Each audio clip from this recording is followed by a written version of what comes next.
안녕하세요. 한동대학교 전산전자공학부 안민규 교수입니다. 내 컴퓨터 인터페이스 입문에 대한 강좌 두 번째 시간입니다. 네, 지난 시간에는 내 컴퓨터 인터페이스에 대한 전반적인 개론적인 의미를 소개를 했고요. 오늘은 아무래도 뇌를 연구를 하는 것이니까 우리가 알아야 할 뇌에 대한 기초적인 지식과 그리고 뇌를 어떻게 영상화하는가 그 방법론들에 대한 것을 알아보도록 하겠습니다.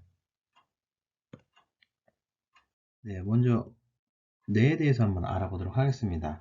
뇌는 굉장히 미지의 영역이죠. 인간의 많은 기관들이 많은 부분이 밝혀졌지만 뇌는 사실 아직까지 모르는 게 굉장히 많습니다. 하지만 상식적으로도 우리가 아는 뇌의 구조가 있는데요. 뇌는 바로 뉴런이라고 하는 아주 작은 신경세포들로 구성되어 있다는 거죠. 즉 뉴런들의 집합이라고 봐도 과하지 않은 것 같습니다. 이런 많은 뉴런들이 얽히고 설켜서 인간의 행동, 지식, 그리고 성격, 감정 모든 것을 표현을 한다는 것이죠. 간단한 통계치를 한번 여기 담아봤습니다. 뇌에 대한 통계치인데요. 뇌 부피는 약 1400ml, 즉 우리가 먹는 작은 생수 3병 정도 크기가 되고요. 겉넓이는 거의 신문 한두 페이지를 채울 정도가 되고, 뉴런의 수는 약 1000억 개, 전 세계 인구의 한 10배 정도, 그거보다 약간 좀 많죠. 그리고 뉴런 간의 연결 개수는 1000조 개, 뉴런 간의 연결의 길이는 지구 둘레를 2바퀴 반을 돌 정도의 길이라고 합니다. 이 작은 사람의 머리 안에 있는 이 뇌가 이렇게 어마어마한 수치들을 가지고 있다는 것이죠. 과학자들이 뇌에 대해서 연구를 하면서 알아낸 아주 중요한 사실 중에 하나는 뇌의 각 영역이 어떤 특정한 기능을 나타낸다는 것입니다. 이런 기능들을 알아내는 방법은 여러 가지가 있겠지만 뇌의 해당 부위를 실제로 전기적인 자극을 주면서 어떤 기능이 마비가 오거나 어떤 기능이 방해를 받는지 이런 것들을 확인하면서 실제로 뇌의 각 부위와 사람의 기능이 어떻게 연결되어 있는지를 알 수가 있거든요. 와일드 펜필드라는 사람이 캐나다의 뇌외과 의사인데 수술 중 실제로 환자의 뇌를 자극함으로써 운동량과 감각량에 대한 상세한 지도를 만들었다고 전해지고 있고요. 또 폴 브로카 같은 경우는 1861년에 운동성 언어령을 발견을 했다라고 보고가 되었습니다. 이렇게 뇌는 각 영역별로 그 영역에 해당하는 기능들이 있고 사실은 그 영역 안에서도 조금 세밀하게 나눠지기도 합니다. 두 번째 중요한 사실은 뇌가 정보를 처리하는 메커니즘인데요. 가만히 봤더니 이렇게 좁은 영역 안에 그 뉴런들이 이렇게 얽히설키 방향성을 가지고서 이렇게 모여 있고, 이런 뉴런들을 더 확대해서 보니까 여러 가지가 이렇게 같은 방향으로 서 있는 거죠. 각 뉴런들이 서로 간에 통신을 할 때는 전기적인 그리고 화학적인 정보를 주고받으면서 통신을 하게 되고, 이런 뉴런들이 여러 개가 모여 있음으로써 우리가 겉에서 봤을 때는 커다란 건전지 같은 것이 하나 있는 것 같은 느낌으로 전기장과 자기장을 확인할 수가 있다는 것입니다. 뉴런의 상태를 보게 되면요, 가만히 있는 상태에서도 사실은 이제 볼테지가 0은 아닌 거예요. 우리는 이것을 이제 레스팅 포텐셜이라고 하는데요. 멤브레인 포텐셜 막전위를 통해서 확인을 하게 되면은 그 막을 기준으로 안쪽에 있는 것과 바깥쪽에 있는 것에 대한 이온의 농도차가 발생을 하고, 이 이온의 농도차를 맞춰주기 위한 균형하기 위한 그런 방향으로 흐르는데, 이때의 농도차에서 나타나는 볼티지의 차이가 있다는 거죠. 그래서 뉴런 안에다가 바늘을 꼽은 다음에 우리가 이 볼티지를 측정을 하게 되면은 약 마이너스 65mV 정도로 음의 볼트가 나타난다는 것을 우리가 알 수가 있습니다. 이게 휴지 전이고요. 가만히 있는 뉴런들의 일반적인 상태의 전위가 이 정도라는 겁니다. 그 다음으로 중요한 사실은 활동 전위가 있는데요. 이 활동 전이를 통해서 우리가 정보가 간다 안 간다를 우리가 정의할 수가 있습니다. 기본적으로 뉴런은 다른 뉴런들과 서로 연결이 되어 있고요. 그 연결이 되어 있는 데서 이전 뉴런에서 지금 현재 뉴런으로 정보가 들어옵니다. 이런 정보가 들어온다는 것은 화학적인 정보가 전기적인 정보로 바뀌어서 어떤 전기적인 정보가 이 셀 바디 안에서 모이고, 물론 이제 이 뉴런은 앞쪽에서 다른 뉴런으로부터도 정보를 받겠죠. 이렇게 전기적인 정보가 모여서 여기서 결국에는 합이 될 텐데, 이 정보가 전기적인 정보죠. 전압이라고 하면은 그 전압에 대한 값이 일정 값을 넘느냐 안 넘느냐에 따라서 다음 단으로 전기적인 신호가 내려가느냐 아닌가 하는 것이 결정이 됩니다. 이 트리거존 액선 힐 락에서는 이 정보를 만약에 우리가 측정을 했을 때 일정 임계치보다도 높지가 않다라면 결국에는 그 다음 단으로 전기적인 정보가 넘어가지 못하는 것이죠. 즉 액션 포텐셜이 튀지가 않는다라는 거예요. 이 액션 포텐셜이 정보가 넘어간다, 아니다. 가령 우리가 전선을 예로 들었을 때 0과 1로서 우리가 전기적인 정보를 실제로 비트적인 정보로 간주를 하잖아요. 비슷한 현상이 일어나는 겁니다. 만약에 앞쪽에서 모인 정보가 일정 값을 넘었을 때는 어떻게 될 것인가?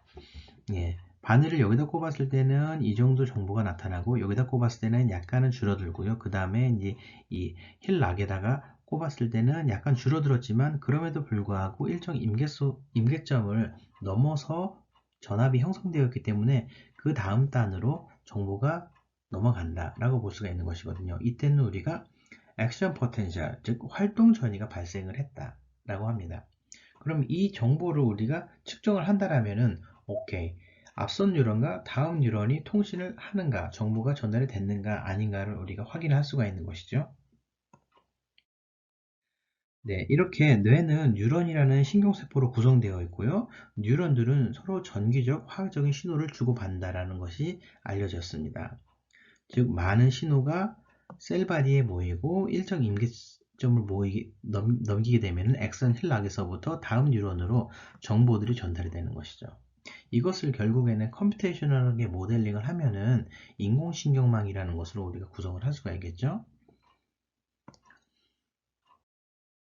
네, 그럼 이런 전기적인 신경 정보를 우리가 어떻게 측정을 할 수가 있는가? 물론 뉴런에다가 직접 바늘을 꽂을 수도 있고 뭐 바깥에서 측정을 할 수도 있을 거예요. 가장 간단한 방법은 두피상에서 측정을 하는 방식일 거예요. 이런 방식을 우리는 뇌전도라고 합니다. 뇌파라고도 하고요. 하지만 이런 정보는 실제로 뉴런에서 직접 측정을 했다라기보다는 어떤 매질을 통해서 듀라마라 그리고 피아마타 그리고 뼈 그리고 피부를 통해서 나왔기 때문에 보통은 이런 뇌전도는 굉장히 노이즈가 많다라고 알려져 있습니다. 하지만 여러 군데서 나타난 정보들이 함께 투영되어 있는 정보의 합이라고도 볼 수가 있겠죠. 그 다음 측정할 수 있는 부분은 뇌 위에다가 바로 어떤 바늘을 꼽아서 피질 레벨에서 전기를 측정하는 방법이 있습니다. 이것을 피질 전도라고 하고요. 아예 뉴런에다가 전기적인 측정을 할 수 있는 바늘을 아주 미세하고 얇은 바늘을 꼽아서 측정하는 방법도 있습니다. 여기서 나타나는 것은 굉장히 어레이 타입이지만 간혹 가다가는 굉장히 기다랗고 미세한 바늘을 직접 깊은 곳에다가 삽입을 해서 뉴런이 정보를 보내는지 아닌지 그리고 주변의 볼티지 정보를 측정을 하기도 합니다.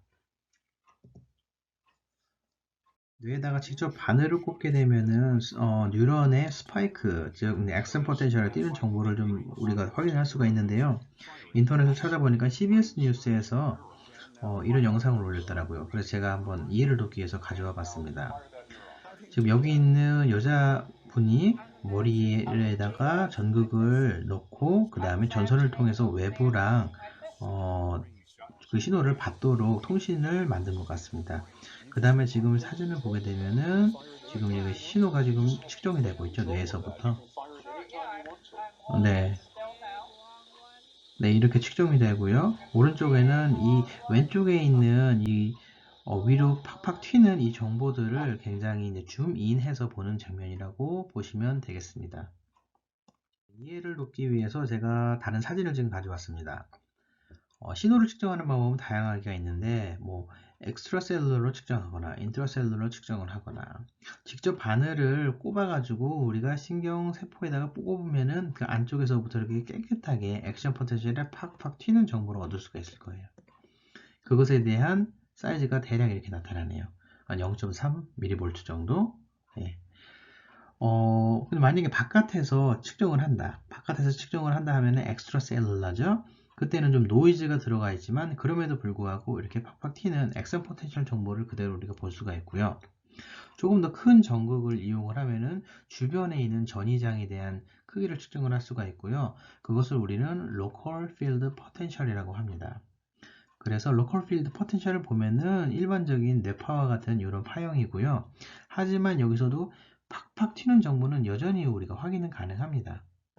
물론 이제 주파수 필터링이라는 어떤 방법을 통해서 어느 정도로 고주파를 없애느냐에 따라서 이런 정보가 보이느냐 보이지 않느냐가 결정이 되겠지만 대략적으로 40ms당 이런 게 하나씩 뛴다라고 했을 때 그러면은 거의 뭐 1ms당 하나씩 측정을 하는 방식으로 굉장히 고해상도로 하면은 이 정도 신호는 우리가 측정을 할 수가 있죠.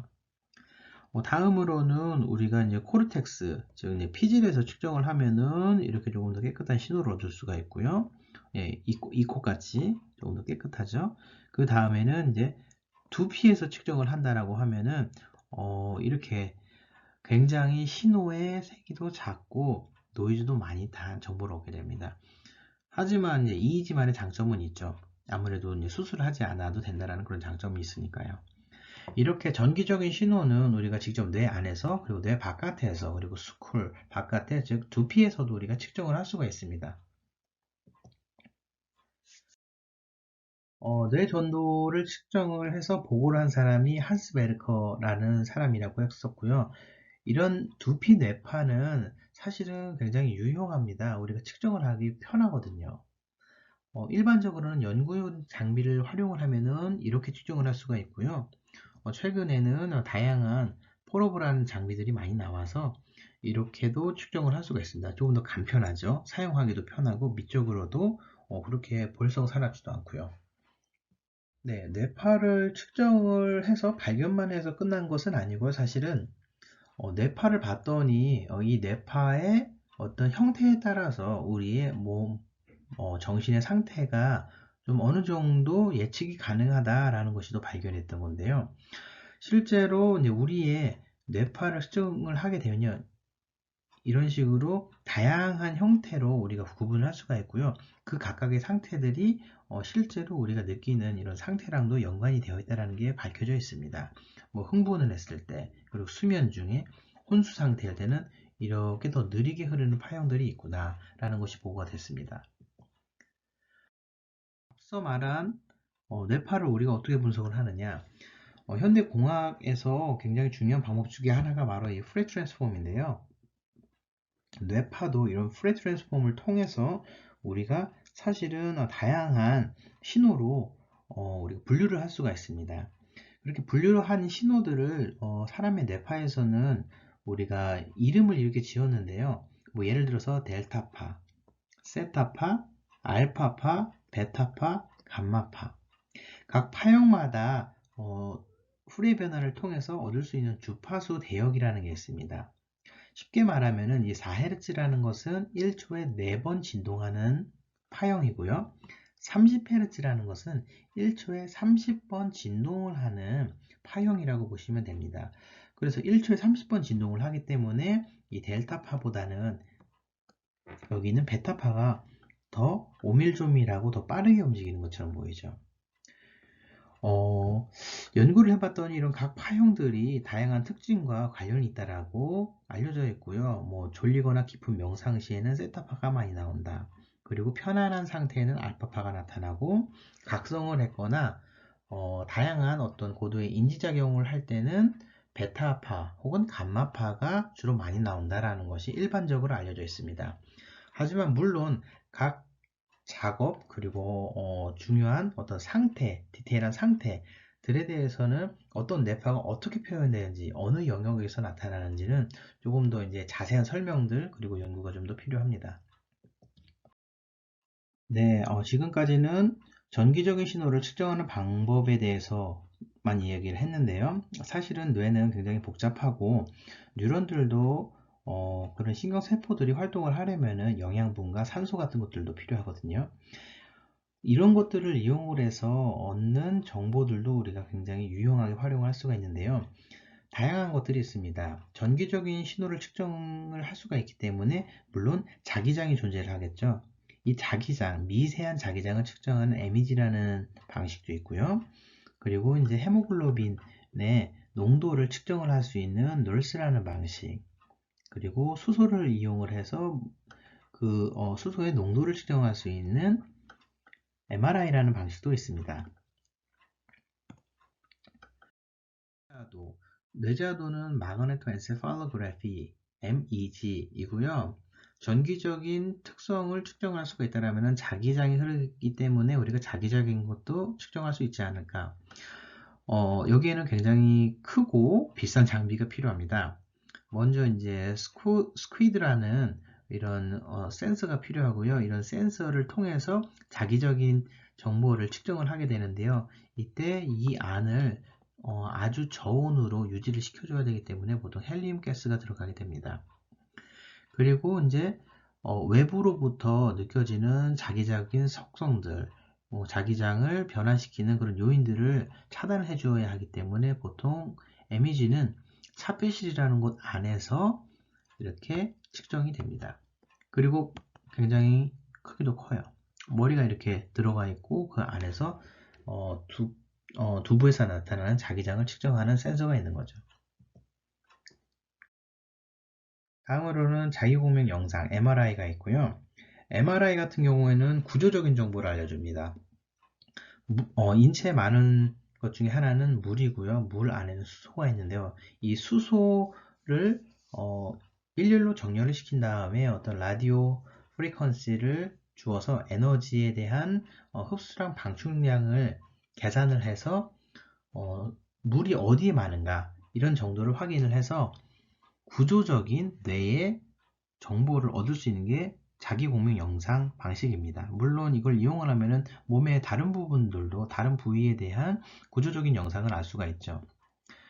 그래서 머리에서 굉장히 한 슬라이드마다 한 시점마다 이렇게 한 장 한 장씩 이렇게 MRI를 찍게 되면은 지금 여기 보이는 것처럼 전체적으로 3차원적인 이미지를 볼 수가 있습니다.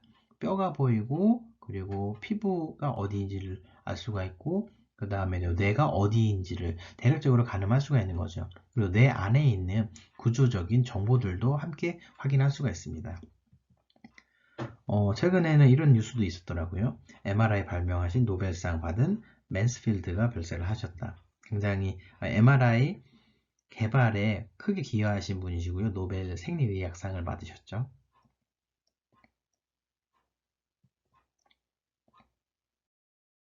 MRI 같은 경우는 구조적인 정보를 주는데 이 MRI를 다양한 시점에 따라서 반복적으로 찍고 그 다음에 서로 다른 조건 하에서 비교를 하는 방식으로 하면은 기능적으로 뇌의 어떤 부위가 어느 역할을 하는지도 알 수가 있습니다. 이런 방식을 기능적 자기공명 영상이라고 하는데요. 지금 있는 그림처럼 일반 정상인 사람이 어떤 운동과 관련된 상상을 했더니 예스일 때 나타나는 것과 노일 때 나타나는 것이 식물인간인 환자가 하라고 했을 때 하는 거랑 뇌에 대한 활성도가 비슷했다라는 이런 연구에서도 fMRI를 활용을 한 사례가 있습니다. 다음으로 자기공명 영상을 활용을 해서 각 뇌의 영역이 어느 방향으로 연결되어 있는지를 확인할 수도 있는데요. 이 방법은 확산 텐서 자기공명 영상이라고 합니다. 영어로는 DTI, Diffusion Tensor Imaging이라고 합니다. 이것을 보면은 뇌의 어느 영역이 어느 방향으로 어디랑 연결되어 있는가 하는 줄기들을 볼 수가 있거든요. 휴먼 커넥턴 프로젝트라는 데서는 이런 줄기들을 다 한번 밝혀보자 라고 해서 시작이 됐고요. 최근에 끝난 걸로 알고 있습니다. 다음으로는 양전자 단층 촬영이라는 방법이 있는데요. 이 방법은 양전자 방출을 이용하는 핵의학 검사 방법 중 하나이고요. 몸에다가 방사성 동위 원소를 결합한 어떤 의약품을 주입을 하고 그것이 이제 우리가 원하는 곳으로 본딩을 했을 때 방사성 관련 정보를 측정을 함으로써 영상을 할 수가 있습니다. 그림은 보통 이런 식으로 나타납니다. 붉으스름하고 푸르스름한 그림으로 이렇게 측정이 가능하고요. 이 그림에서는 노멀과 마일드 커그니티브 임페어먼트가 있는 그룹과 알츠하이머 디지즈가 있는 그룹 간의 차이가 펫에서 이렇게 나타난다는 것을 보여주고 있습니다. 네, 그리고 근적에선 분광 분석법이라는 것도 있습니다. 이 그림, 이 사진을 아마 보신 분들과 아닌 분들도 있을 텐데요. 이 로봇은 아마 아실 거예요. 혼다의 아시모라는 로봇이고, 여기에서 왼쪽에 있는 분이 머리에 뭔가를 쓰고 있죠. 헬멧 형태로. 굉장히 큽니다. 머리에서 신호를 측정을 해서 무슨 생각을 하는지를 알아맞힌 다음에 이 아시모를 컨트롤하는 그런 데몬스트레이션을 했었거든요. 근데 이때 데몬스트레이션은 굉장히 간단했습니다. 뭐 혀를 상상을 한다라던가 왼손을 상상한다라던가 그러면은 그것을 맞춰서 아시모가 왼손을 상상한다, 혀를 상상한다 라고 퍼포먼스를 하는 그런 씬이었거든요. 이때 사용한 방법이 근적외선 분광 분석법입니다. 이 방식은 두피에다가 빛을 쪼여주고 이 빛이 반사하는 양과 그리고 흡수되는 양, 즉 헤모글로빈에 따라서 반사와 흡수 양이 좀 달라지기 때문에 그 농도를 측정을 함으로써 헤모글로빈이 어디에 얼마나 있다, 헤모글로빈이 어디에 얼마나 없다를 알 수가 있다는 겁니다. 헤모글로빈이 많다라는 것은 그쪽에 산소 소비가 많다라는 것이고 그 말은 그 영역에서 활동적이 되었다라는 것이거든요. 즉, 뉴런들이 더 많이 활동을 한다라고 간접적으로 생각을 할 수가 있겠죠. 이렇게 측정하는 방식이 FNIRS입니다.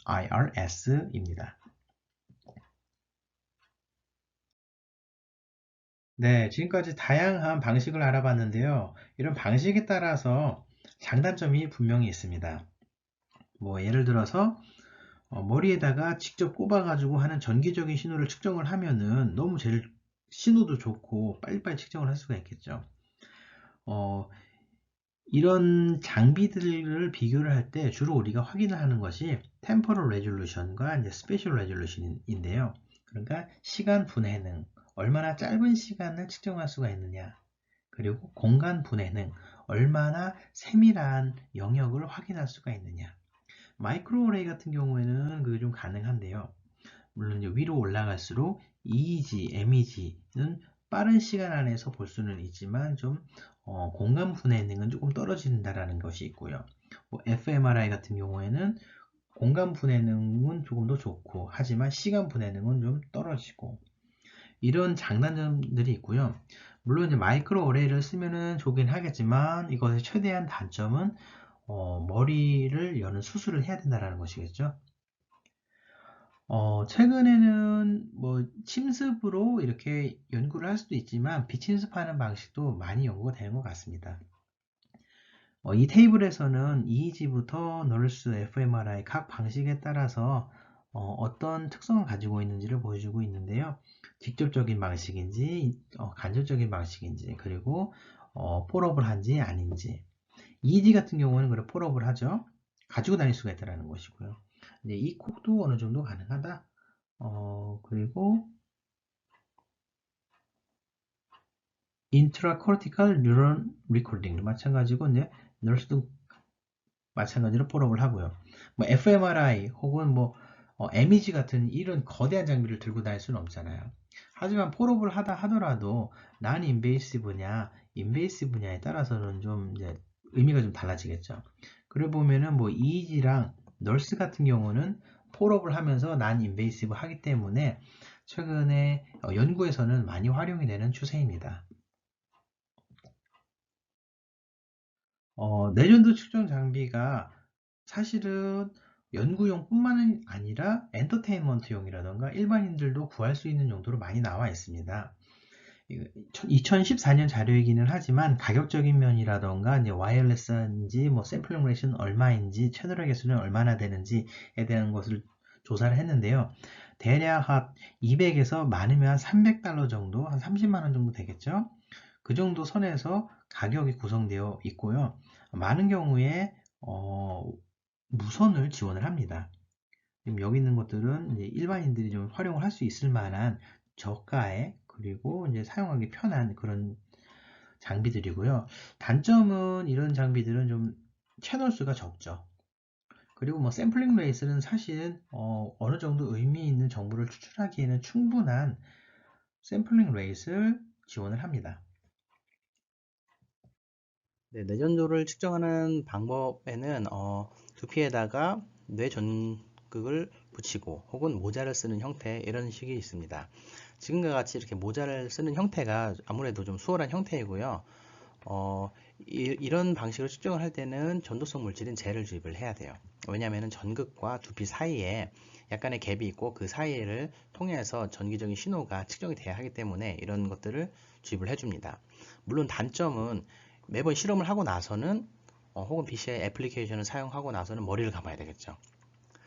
그리고 또 하나의 단점은 굉장히 착용을 해놨을 때 예쁘게 생기지가 않았어요. 선들이 굉장히 많고 이 박스랑도 연결되어 있고 뒤쪽으로도 이렇게 컴퓨터랑 연결된 선이 많이 있어요. 이런 부분들이 상당히 좀 불편하죠. 최근에는 이런 점들을 좀 극복하고자 다양한 장비들이 나오고 있는 추세고요. 왼쪽에 있는 것처럼 일반인들도 쉽게 사용할 수 있는 그런 모바일 형태의 제품들도 있고요. 이것들은 뭐 사실 젤이 필요 없어요. 그리고 이런 업체들의 장점은 뭐냐면은 애플리케이션을 개발할 수 있는 SDK 혹은 API를 제공을 한다는 거예요. 그래서 스마트폰 혹은 타블렛 PC에서 활용할 수 있는 앱을 쉽게 개발을 할 수가 있죠. 하지만 단점이라고 하면은 신호의 질이 그렇게 좋지는 않습니다. 또 이렇게 하드웨어 플랫폼인 아두이노랑 뇌전도 측정 장비랑 결합한 형태로 나와서 이제 다양한 하드웨어와의 확장성을 보장을 할 수가 있죠. 이런 것도 있고, 이거 같은 경우에는 전극이 이렇게 특이하게 생겼어요. 건식 전극이고요. 신호도 굉장히 괜찮습니다. 다양한 영역에서 신호를 측정한 다음에 이것을 내부적으로 프로세싱을 해서 하나의 깨끗한 신호를 만들기 때문에 기존의 습식 장비랑 비교를 해도 거의 신호가 괜찮다 할 정도로 좋게 잘 나옵니다.